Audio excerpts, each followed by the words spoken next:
Welcome back to Reiki Cafe Radio. I'm your host, Christine Renee, and we have got another special guest for us today on Reiki Cafe Radio. I've got Bruce Taylor. He is one of my favorite colleagues to have on because I love his area of expertise in the traditional Japanese Reiki, as well as he's the guy I go to Japan with. And like, I love That's right. the pilgrimages and all of the wisdom that's shared during this experience that I wanted to bring him on again because we're already planning our next trip next May of 2025. And so I wanted to have Bruce on to tell us all about this opportunity, as well as like some reflections on what has happened in years past, because I went 2 years ago. I missed last year, this last May, and I'm already like, all right, let's go. Let's make it happen, because everything that has been put out and promotion of this, it seems like it's just barely scratching the surface. Like you're getting the tip of the iceberg on the website, and you can't even describe the depth of which this type of opportunity leads to personal and spiritual growth. And so I'm so glad that you were able to make the time to come on today and share with us all of the things about what's going on as you're planning this next trip and what reflections you had on the past trips. Yeah, well, thank you so much. It's really nice to be back as always. And yeah, wow, the reflections on this last trip. There it was a big trip. It was a big trip. And the difference between the 2 years when you joined, Christine, versus last year, it was a noticeably different tour because the roots that were planted on that first year continued to grow and deepen. So the contacts continued to develop, the experiences continued to develop. And I'm very happy to say and very proud to say that this year coming up in May, like you said, May 9 through 16, 2025, it's going to be even an even bigger experience, an even deeper experience. And, really the reflection from these tours is said best by the people who are there.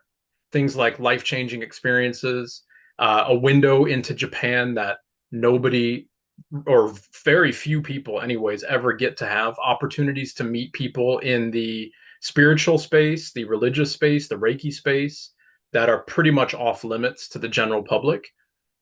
I've had a I've had a tough time actually, like you were saying, it just kind of scratches the iceberg, and I've really been racking my brain as to how to kind of convey everything that people get to see and experience on this tour and on the subsequent in the tours in the past as well, because when we're there, it's as if it's an opportunity for everything to just explode wide open.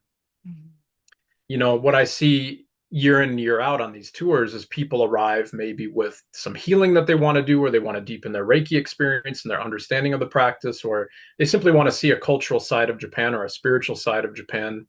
Like I said, that's kind of foreign or off limits to the general public. And then we go and hang out with the head priest of Mount Kurama, and we take a private tour through the entire mountain of Mount Kurama, following by a private prayer ceremony in Kurama-dera Temple. And you can see like people's eyes just like, wait, what? Like it just keeps getting bigger and bigger. And last year, and I don't mean this with any exaggeration or with any hyperbole, um, it was probably the most profound spiritual experience of my life last year. Absolutely. Yeah. It was absolutely incredible.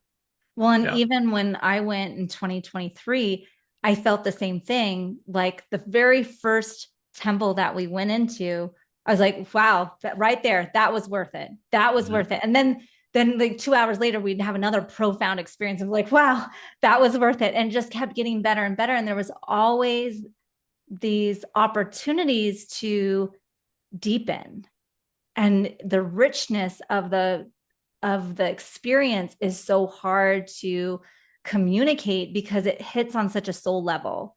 And so Mhm. being introduced to these deities of Mount Kurama, that are honored in Kyoto, in temples and different spaces, was really eye-opening to me. It really helped me connect the dots to not only having the visceral feeling experience in my body, but also understanding the aspect of Reiki and understanding why Usui was there at this place at Hmm. this time.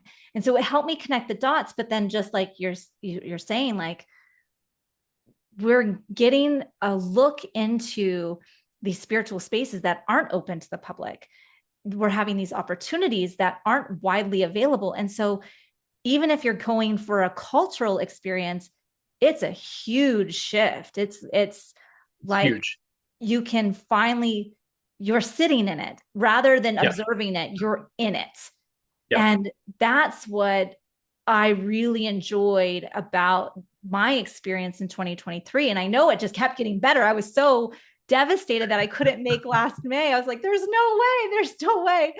Yeah. And recognizing that it all comes together in divine timing. And so if you haven't made it in the past, maybe this is the year. Maybe that there's something that's coming and developing, because the one thing I know about Bruce and these tours is that there's always a surprise around the corner. There's always Oh, some, there's surprises coming. There's there's so many surprises. there's all these golden nuggets that when they're revealed, it's like, holy crap, Bruce, how Yeah. did you do that? How did you do that? And to watch you work the energy of synchronicity and divine connections and divine timing, like witnessing you in that act was really pretty phenomenal. And that was not, I'm not saying that lightly, because you could see how things would organically come together. The connections, the relationships, the opportunities would organically come together. I think there's something about even the title of this, it's a pilgrimage, puts it on a level that we're not, this isn't just a tour. This isn't a Reiki history tour. Right. This is Right. a spiritual experience that you're embarking on. And with that intention that this is a spiritual experience that you're embarking on, the intention is laid out, and you can see how everything just interweaves together to provide it as a pilgrimage.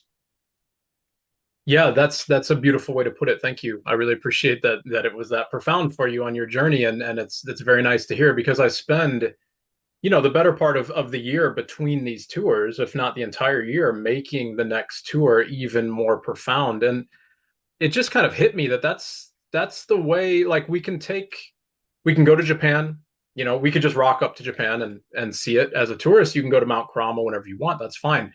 You could go there on a Reiki tour and you could see the sights and everything, and you could have that experience. I'm trying to craft something and indeed have put together a tour that I hope helps all of us to see our practice and our own spiritual journey through the eyes of Usui Sensei, becoming Usui Sensei, or becoming deeply interwoven into the spiritual and esoteric and shamanic and Reiki fabric of that area, so that you're seeing it from firsthand perspectives and from firsthand accounts, as opposed to seeing it, through the eyes of an interpreter or through the eyes of a teacher or whatever. My goal is to bring everybody on the tour to these very sacred spots so that they can witness and experience their own connection with the priests and the monks and the spiritual leaders of Japan inside the temples that are closed to the public, so that their own story can develop and their own enlightenment can come forward. And that's what I mean by seeing this journey kind of through the eyes of Usui Sensei. It's not just a journey to Japan, it's a journey to your own personal enlightenment. It really is. I don't mean lightly. I think you can remember on the tour how there were so many people that were like, that's why I came. And it just hit me. Yes, And their whole life just changed. Their whole life absolutely. changed. Absolutely. Yeah. There's definitely numerous times, not just one time, but numerous times on the trip that I was like, all right. And yes, that's it. My life just completely shifted. I'm on a completely new trajectory from this moment forward. And there was a couple different spaces that really brought that forward. I remember a few of them being on Mount Hiei. So it wasn't even Mount Hmm. It was Mount Hmm. Hiei, and I remember being in, I don't remember which temple it was, because that's not significant. I really feel like sometimes it's not the individual temple in which you're at, it's the experience in which you have there. So my experience there was like, it was busy. There was kids running in and out. There was a ceremony going on, there was noise, and I was in this profoundly deep meditative space connecting with the cosmic Buddha, and I was out of this world and Yeah. having this profound spiritual experience, and just remember smelling the incense and being completely open and ready, even though there was still things going on, because it was, I think it was That's Golden right. Week, That's right? right. That's right.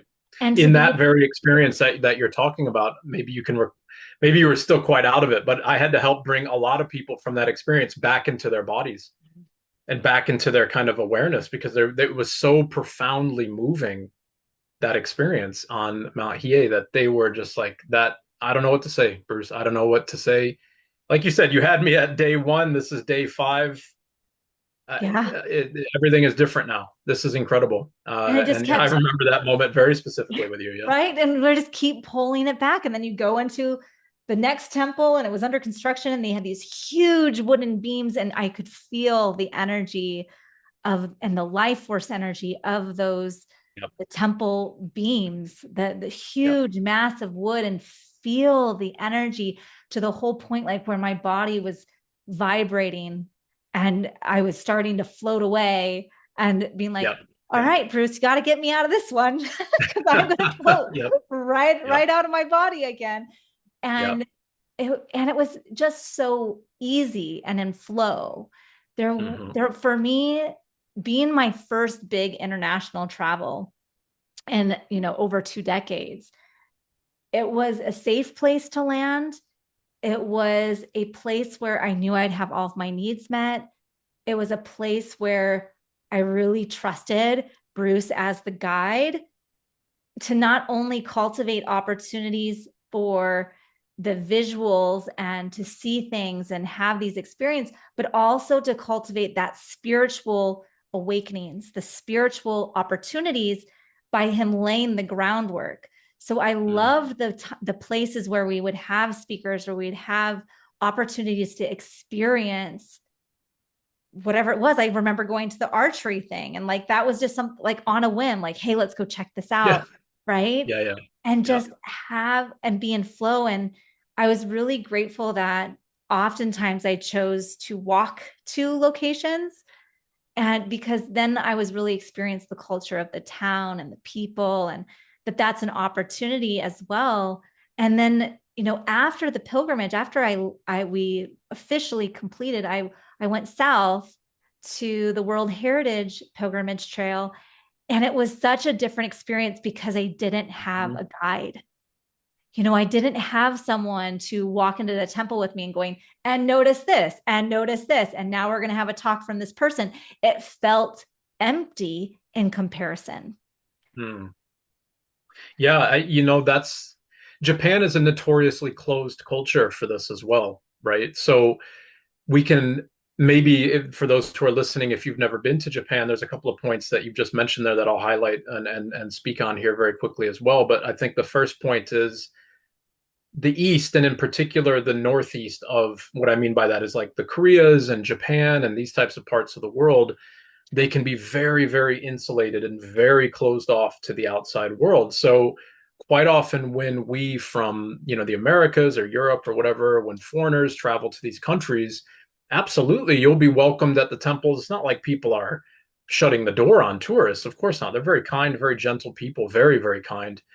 But it's just that there's a language barrier, there's a shyness as well. There's a level of respect in Japan that is maybe unparalleled in the world. So people have a respect for personal space, they have a respect for cultural difference, but all of those things can become a barrier to entry and a barrier to the individual's experience. So, my work, I've been to Japan now probably, I don't know, 15 times or something, like, I don't know, a lot.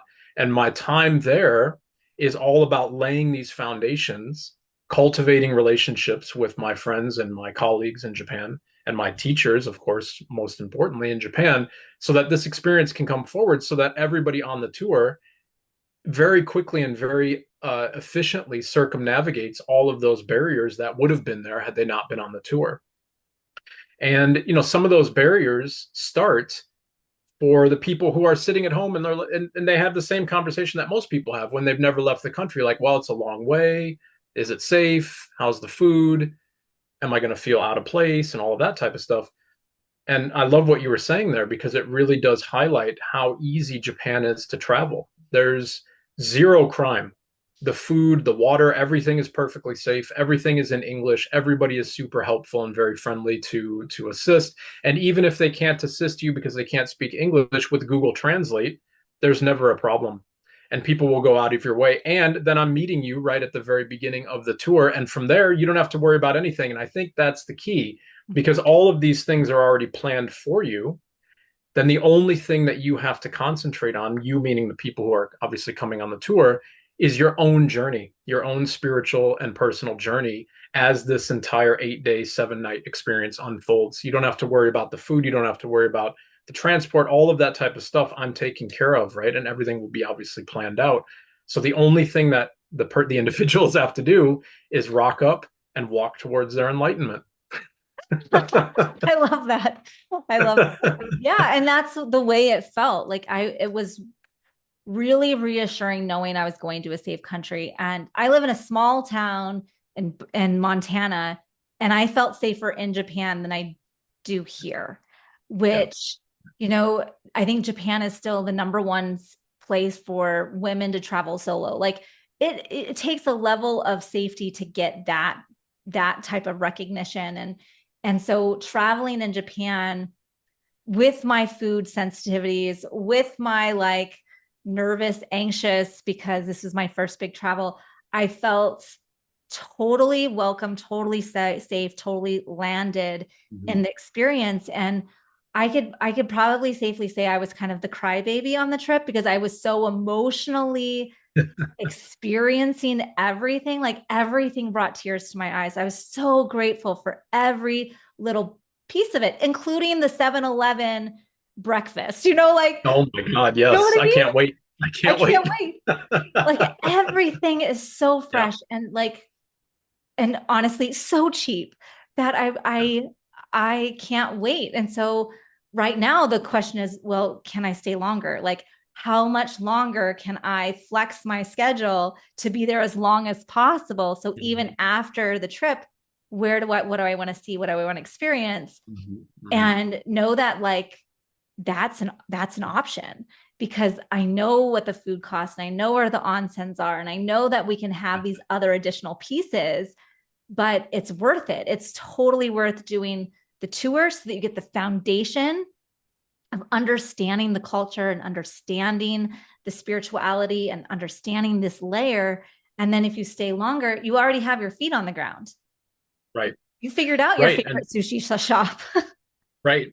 And like, after for you, when you had finished my tour and you went on solo, remember how you were like, oh my God, well, that's what we covered at Shogo Inn. And now here it is on the trail. Now that makes sense. Now all of this stuff, all the pieces can be stitched together and then your discovery continues. Yes. Yes, Right. absolutely. Absolutely. And so now the tour has just gotten better because there is the Goma ceremonies and there is the full moon Oh my ceremonies. And gosh. there, like, Yeah. there's all these pieces that, we were really hoping that a Goma ceremony would show up for 2023. I think it did for you guys in 2024, and it's already on the schedule for 2025. And to be a part of that fire ceremony is what I'm looking forward to. Like I can't, Yeah. it's definitely on the highlight for me because I am such a, like personally, I'm very much a fire elementalist. Like I really Mhm. love doing healing work through fire, and they have a whole ceremony Yes, they do. specifically Yes, for they do. that. So it's really cool to see how these pieces are coming together for this next trip. So I'd love for you to tell us, what do you got planned there, Bruce? Like what's going Oh on my next gosh. one? Yeah. Well, I'll do my, I'm going to do my best to convey the gravity of these. So as I speak these things out, if I'm conscious that people who are listening, this might sound like totally foreign and everything. Just imagine this from fresh eyes. Imagine this from an experience, maybe from your Reiki background, maybe from your own spiritual curiosity, or just from your own personal trajectory, just from your desire to see a new side of Japan. All right. And I'm going to give you some of the highlights here. And I'm going to keep some of the surprises, by the way, out of this call. I have to, and that's Yeah, part of the it's unfolding of the all experience. good. It's Absolutely. all good. But so Mount Kurama, of course, we have an amazing time on the mountain, two visits to the mountain actually, and one of those will be with the head priest of Mount Kurama. So as far as I know, he's not taking any other Reiki tours around the mountain. He's not opening this up to anybody else. He could be. I'm not trying to say that this is fully exclusive, but I do know that our time with him is a private walking tour of the temples of the mountain in the footsteps of Usui Sensei. And that's on the back of a private prayer ceremony in the main temple, just for us. So you'll remember that. Remember, we were in Kuramadera Temple, and remember there's an area where we could sit and we could look beyond and look back to the statue of Bishop Mon and all of this type of stuff. We will be inside of that area having a private prayer ceremony for us where the priest will be there chanting a full prayer to Bishop Monten. So So that's so just to highlight, like we were on my tour, we were sitting outside of the inner circle. Now we're being invited into the inner circle with the right, priest for right. private ceremony. That in of itself is huge. Okay, continue.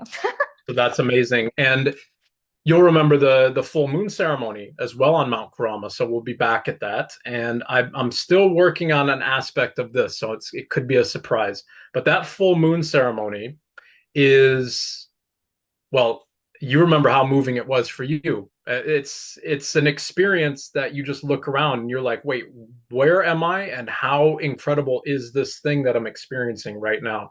You have pilgrims and locals alike coming to Mount Kurama and going through an entire ceremony to the deities of the mountain with the head priest. There's all this beautiful symbolism stitched throughout the experience on that full moon evening. And we come together in kind of celebration and in praise of the very nature of the mountain that gave us Usui Reiki Ryoho. So we are part of kind of the heartbeat, if you will, of this mountain in this experience. And I mean, you remember how beautiful that night was. It's incredible. It was gorgeous. And just having everyone there in this candle vigil and then being able to have your candle pass forward and being placed on that vortex, on that mandala that's carved out of Yep. stone in the ground. Like there's all these layers of that. So you're just being flooded with the priest talking and like the ceremony itself and feeling the energy of all of these people coming together for this one honoring ceremony.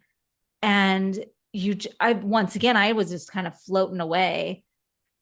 Yep. And yeah, And this is the very head priest that we're going to be walking with and working with, right? So we're going to have such an intimate and firsthand understanding of what is going on in this full moon ceremony and have such privileged access to this experience that even for me and for you, it's going to be a wildly different experience next year than it was the yes, first time around. Yep. yes. Yep. So it continues. There's a ton more. So remember, we went to Mount Hiei. Mount Hiei is the birthplace of really of all Buddhism in Japan. And the temples at the Enrakuji temple complex are some of the most significantly spiritual places in Japan. The founder of Zazen, the practice of Zen meditation, like the Saihoji Moss Temple, a lot of these temples are based off of Zen meditation. The founder of Zen meditation and Zen Buddhism was from and working at Mount Hiei. So there's a big story with all of that, and there's a big surprise coming forward that I'm not going to spoil in this call, but it has a lot to do with the founder of Zen Buddhism. Now, another thing that I will share, and we did this last year, and this was probably the most important spiritual moment of my life to date, and I mean that without any exaggeration. This was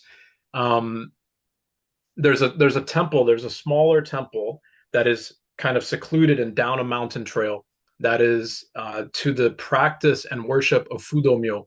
Fudo-Myo is a very important deity on Mount Kurama and Mount Hiei.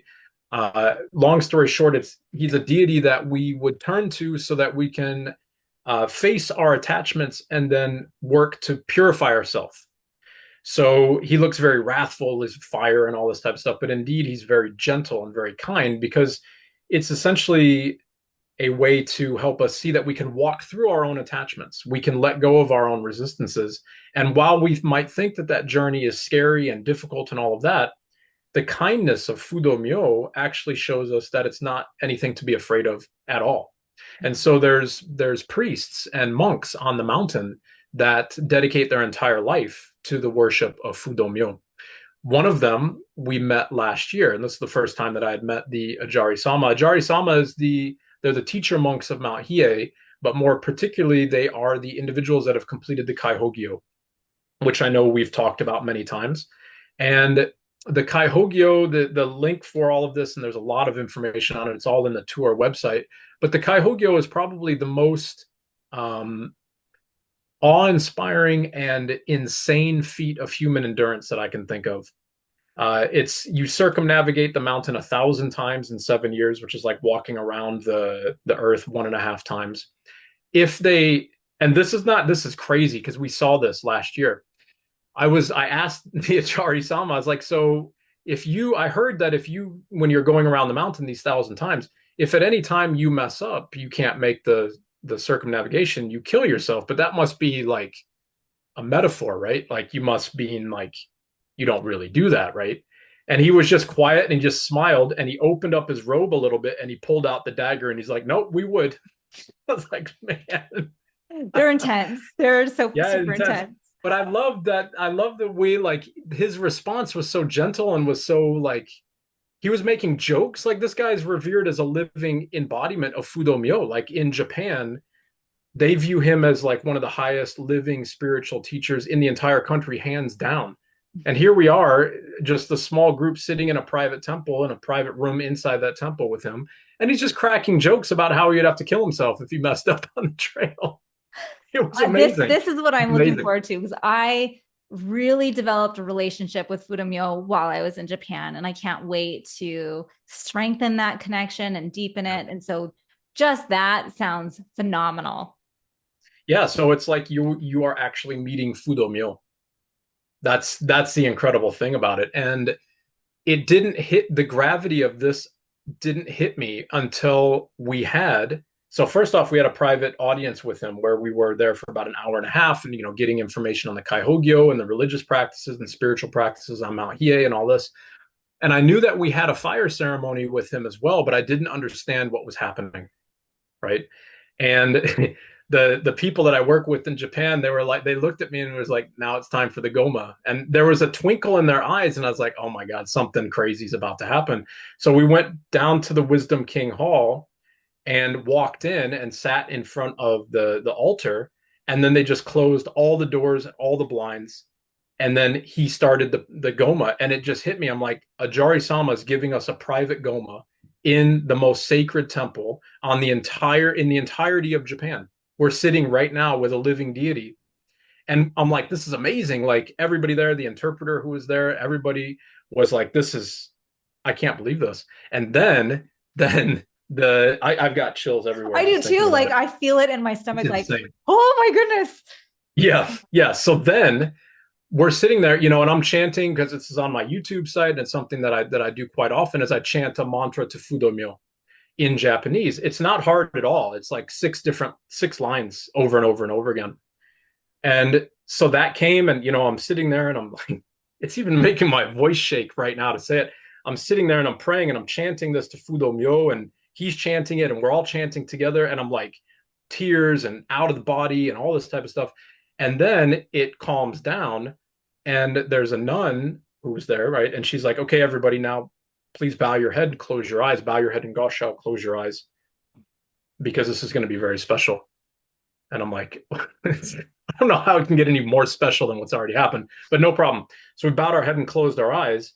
And then he took on the form of Fudo-Myo, which is, there's no way to explain what happened. It's as if your eyes are closed and you bow. It's as if you feel that you're enraptured in the care of Fudo's embrace in this temple. And then when he takes on this form, what I mean by that is his voice totally changed. The cadence of the prayer picked up, the intensity of the fire picked up. it was as if you could see uh, your in your mind's eye and through your body. I feel things physically in my body. So for me, physically, it's as if I could feel that my reality just went from this like caring, gentle, like cradling of a baby to almost like jumping on the back of Fudo as he was running through the the obstacles in my life and carrying me with him. So it was completely overwhelming. And he came around and he had this like he has Fudo's rope. So he takes Fudo's rope and he like hits you on the back with not hard, right? But he comes around Yeah. and he's like hitting you on the back, blessing you with the rope. He's essentially saying like the things that you're experiencing right now, Bruce, that's you. Face it, face it, face it. But with the infinite compassion, support, and love and guidance and sympathy of Fudo-Myo, so there's nothing to be afraid of. So actually, everybody in that space was completely liberated and completely free and completely supported and completely empowered, and we all walked out of that place like I don't even know how many like past lives or how much karma or whatever was just burnt like that. We were all speechless for the entire rest of the day, the entire tour. I It was out of this world. that sounds Out of so this world. phenomenal. And Yeah. yeah, I can just envision it and know that it's what how you're sharing it is only once again like the tip of the iceberg. Like it's so Yeah. hard to describe these spiritual enlightening experiences, and yet I've already had, that taste of Fudo-Myo. I've already had the experience of Mhm. Fudo-Myo showing up in my life when I needed him most and burning away things that no longer served me, both in Japan and in my regular life. And to be Mhm. in the presence of the embodiment of Fudo-Myo, how significant and how incredibly special. And I think that's what makes your pilgrimage different than tours. Mm. You Yeah. know, it's these types of experiences that I don't know how you do it, Bruce. Like, but there's some big higher purpose of or coming together that is showing up as you bring these tours together. I really feel like your pilgrimages are blessed because otherwise these things wouldn't come together in the way they do. Yeah, well, that's very kind of it was in a previous talk where you were saying maybe this was recorded or maybe it was prior to us talking or whatever, and you were saying like, you're a connector. and and my whole and it really was like an aha moment for me, because even when I was teaching, when I used to teach secondary school prior to me being a Reiki teacher, I was getting all these big name scholars and all these people to talk to my kids, and people are like, wait, what, like what, how do you get that stuff? It's just an archetype. So it's my job to, and my service and my dedication to the practice, to bring these experiences to other people so that their journey and their experiences can unfold, and so that they can use their own archetypal powers and strengths to help other people, you know?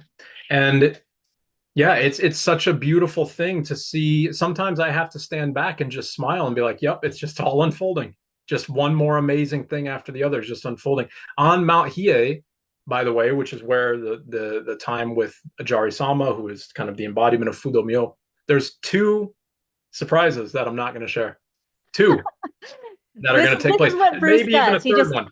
He gives all kinds of teasers. Like, if you thought that was special, just wait. There's Just more. wait. Yeah. Just wait. Yep.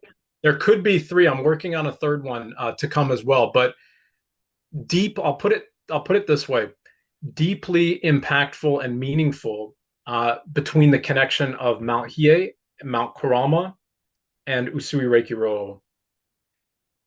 If and I don't, and that's only one of the surprises, by the way. And that one, it's like when we experience this thing together, we will see uh maybe, how do I want to say it? It's forgive me, it's really hard to express these things, but we will see maybe the initial energetic pulse that formed the connection between from Mount Hiei to give birth to the spirituality on Mount Kurama, from which Usui Reiki Roho was a byproduct. Like that journey will make perfect sense in this experience that we're going to have. We'll be in it together and we'll be like, wow, okay, so okay, yep, Yeah. that wow, nobody's ever seen, nobody teaches it, It's not talked about in Usui Reiki Roho. It's not talked about in any courses. It's not even talked about in my courses because I haven't experienced it yet. I know what's coming, but I can't teach about it until I experience it, right? Yes. Because I've never Yeah. experienced it.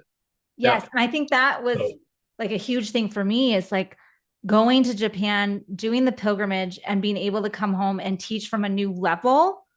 Like I came home and I taught 15 students the Reiki Master Teacher training, 15 yeah. students, Yeah. so right there, that paid for my trip because I had the level of experience and education in a way that most American teachers don't have the capacity to. Right. And That's right. so it was profound. And then knowing that there's more, Yeah. we're going to reveal these other additional layers, just like what Bruce is talking about now. So Yeah. I'm curious, are you bringing students back to the deep Kurama?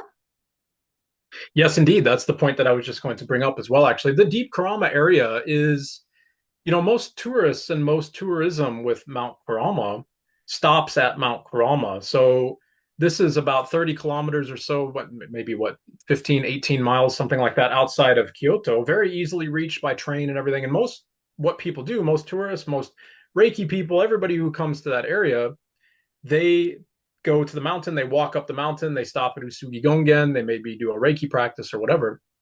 But there is a huge story that is developing throughout this deep Kurama area. So it's essentially like the area between Mount Hiei, Mount Kurama, and then a temple that is further back, even further where we went the last time, which is called Bujoji.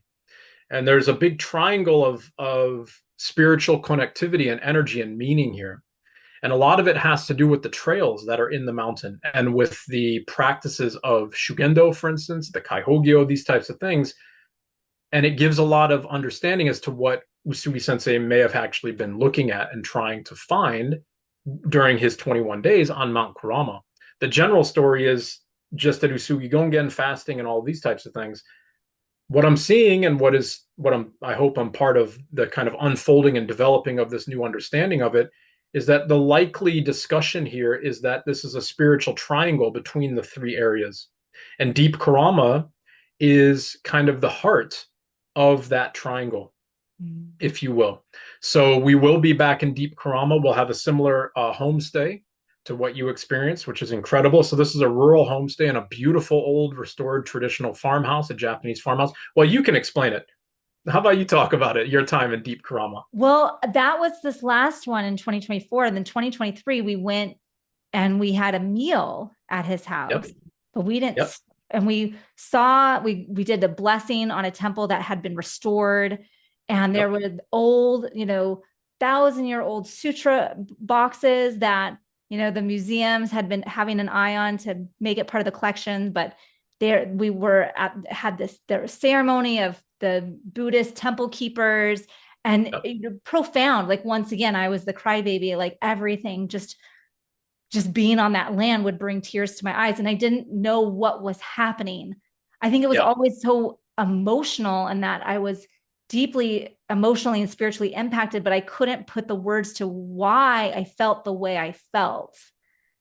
So imagine that you're part of a group experiencing all of these amazing things. And now all of a sudden you find yourself in beautiful rural Japan, an area that no tourists or very few tourists ever see, let alone that now you are in a temple that is closed to the general public.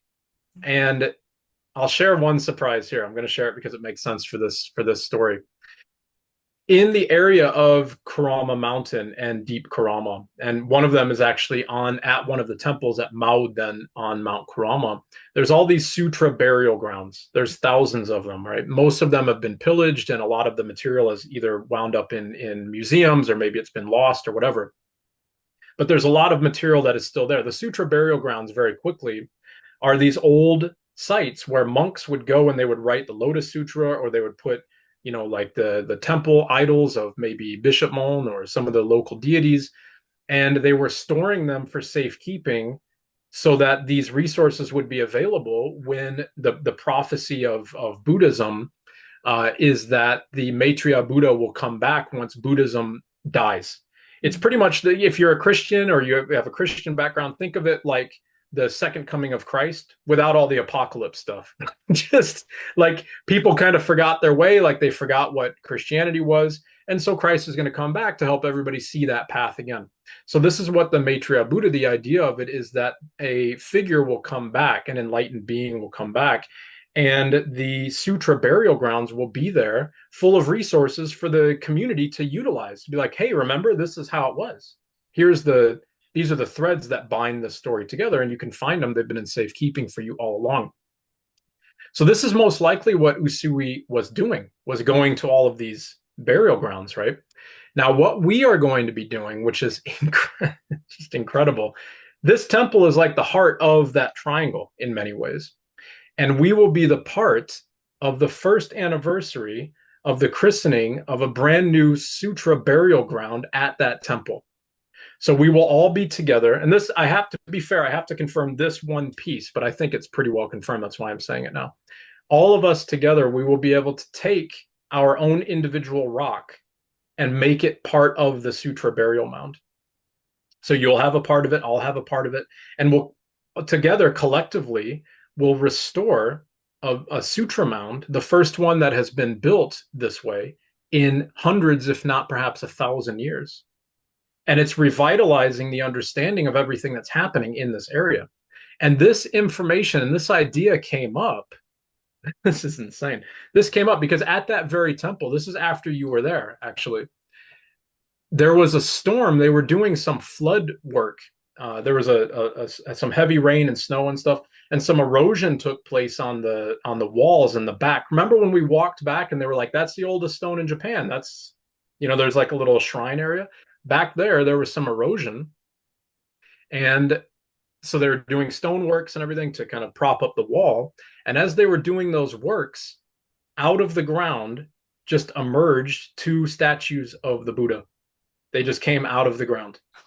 So Wow. like there was maybe an upheaval of water or whatever that was pushing these statues up. And everybody's like, yep, this is something big, because that just doesn't happen. And these statues are something like 1,000 something plus years old. And they came out together, by the way, two of them at the same time.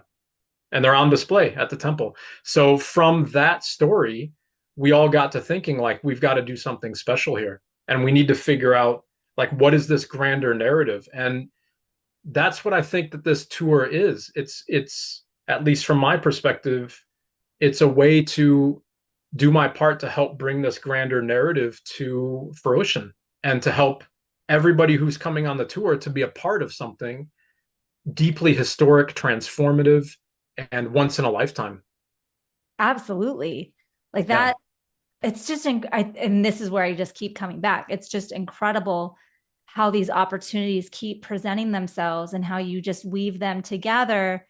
And I'm like, let's go. Let's yeah, yeah, go. yeah. Let's do this, because this is a once in a lifetime opportunity. Even though this will be my second time, Yeah. it's at a whole new depth, a whole new level.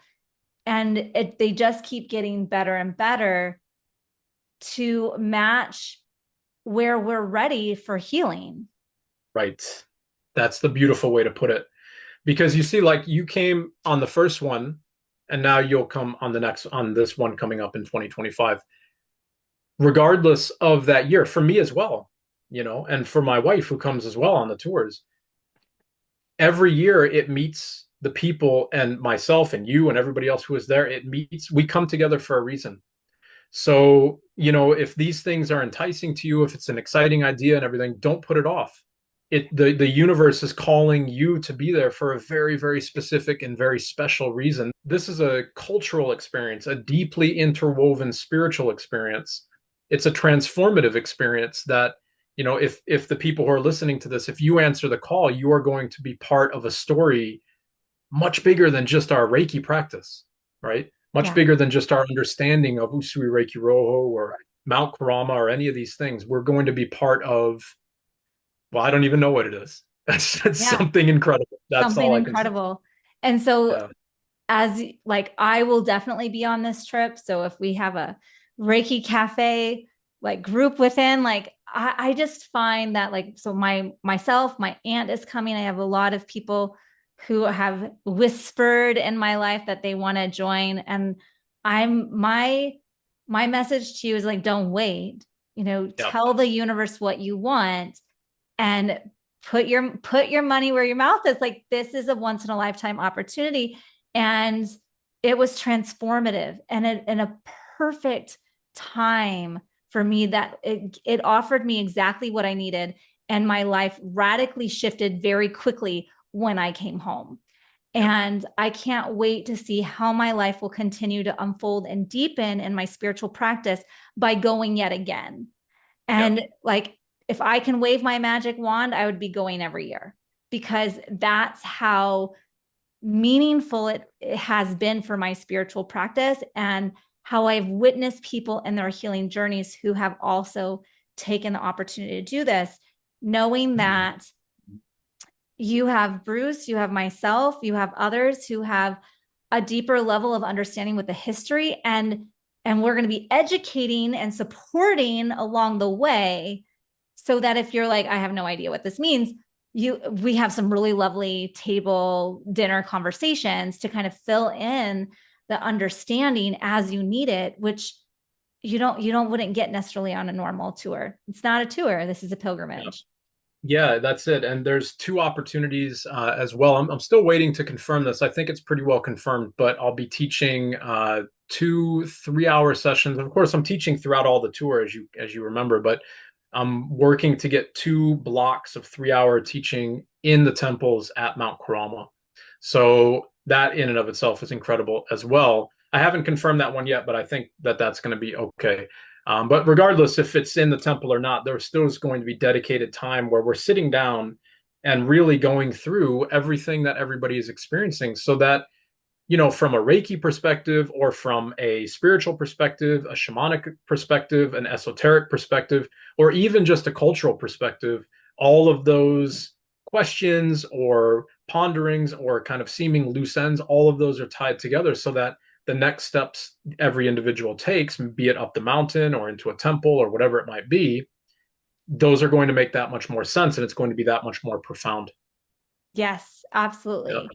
So Yeah. I'm just going to also throw it out there. If we're going to put the link to the tour, to the pilgrimage in the show notes, on like, look in the comments, the link is going to be there. But if you sign up, I'm also happy to gift you with a webinar replay of some of my understanding, so you can kind of have this pre-understanding before you go, because that really kind of helps connect the dots. If you kind of have a brief overview of the deities, why things are the way they are, how things are unfolding, so that you have a little bit of the historical knowledge when you land in Japan to like hit the ground running. So I'm happy to offer that. If you decide to do this trip, I'm happy to offer you that webinar replay to really understand the historical and cultural context that we're going to be stepping into. Yeah. And this is a really good point as well. Before we arrive and come together on the 9th of May, there's a huge amount of support prior to that. So, if anybody who is, wondering like, how do I book tickets, or where am I staying? How do I get to the train? All these types of things. All of that is going to be me helping each individual person on the tour. So there'll be a private Facebook group set up where everybody comes together, and I'll be sharing, travel tips and ways to make all and every aspect of your journey very seamless. And the journey is very, very easy. It's a direct flight, for instance, from probably 5 or 6 cities in the United States to Osaka. And then, Christine, like you can remember, you literally walk out of the airport at Osaka and the train to Kyoto is right there. It's Right like there. a 5-minute walk, and then you're right in Kyoto, and then you get in a taxi and you're right at your hotel.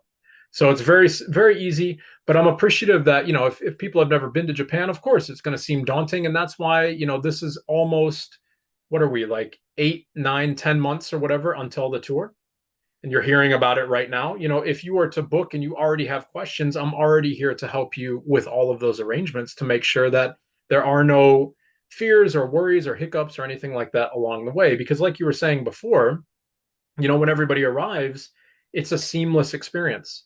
All of those things are taken care of so that all that you have to do is focus on an incredible 8 days and 7 nights together. Yeah.